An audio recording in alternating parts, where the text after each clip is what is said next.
Hello, मेरा नाम स्नेहल काशीकर है और ये वीडियो मैं आपको अहमदाबाद सिटी से भेज रही हूँ। मैं एक आर्टिस्ट हूँ और आप लोगों की तरह माटी और सेरेमिक्स में काम करती हूँ। आप में से कुछ लोग मुझे पहचानते होंगे। कुछ साल पहले मैं DICRC के टीम के साथ गुंदियाली भी आई थी। आज मैं आपके साथ कोविड-19 परिस्थिति के कारण मेरे काम और विचारों में हो रहे बदलाव के बारे में बात करूंगी और हम सब साथ में मिलकर माइंड मैपिंग नाम की एक एक्सरसाइज सीखेंगे। ज़्यादातर स्टूडियो में काम लाल मिट्टी से होता है, इसे टेराकोटा भी कहते हैं। ये मिट्टी मोरबी गुजरात से आती है। मिट्टी के ये फॉर्म्स स्लैब और कॉइल टेक्निक से बनते हैं। स्टूडियो में काफ़ी टाइम ग्लेस टेस्ट करने में और ग्लेस बनाने में जाता है और जिसके बाद हम कलर स्कीम प्लान करते हैं। मिट्टी को 2 बार फायर किया जाता है। पहले बिस्क फायर होता है 850 डिग्री पर और उसके बाद ग्लेस फायर होता है 1100 डिग्री सेल्सियस पर। मुझे कुम्हारों का काम बहुत ज़्यादा पसंद है और वही सादगी मैं मेरे काम में भी लाने की कोशिश करती हूँ। हर एक डिज़ाइन सीरीज़ में मैं नई आइडियाज़ और नए फॉर्म्स लाने की कोशिश करती हूँ। मार्च 2020 में कोविड-19 के साथ लॉकडाउन की शुरुआत हो गई। प्रैक्टिस जारी रखने के लिए मैंने पेंटिंग करना शुरू कर दिया। पेंटिंग के माध्यम से काफ़ी कुछ विचार व्यक्त हो रहे थे।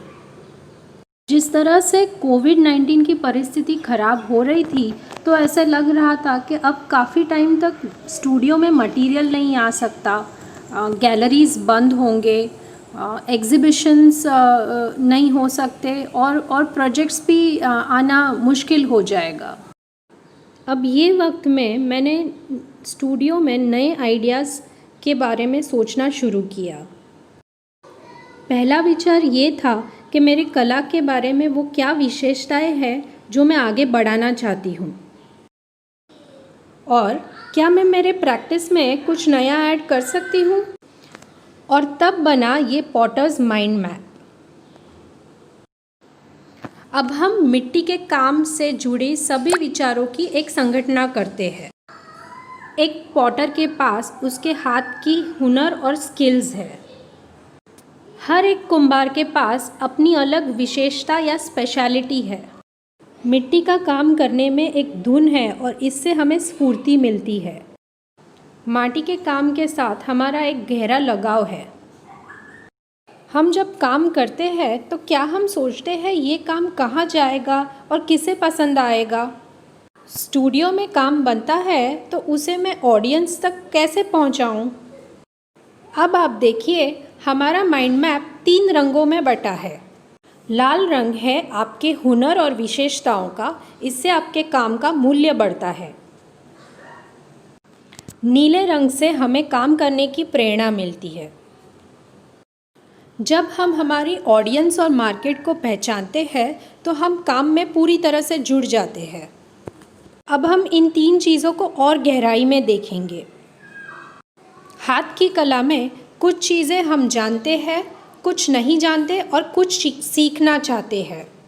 हर एक कुम्हार की कला अलग है। क्या आप अपनी स्पेशलिटी पहचान सकते हैं? हम मिट्टी का ही काम क्यों करते हैं?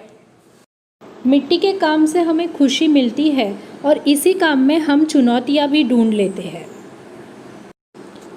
क्या हम हमारे काम में नए रास्ते ढूंढ सकते हैं? तो क्या आप अपनी कला को इन 3 रंगों में डाल सकते हैं? इस समय आपके लिए कौन सा रंग ज़्यादा महत्वपूर्ण है? ये विचारों की संगठना आप अपने परिवार के साथ बैठ के भी कर सकते हैं।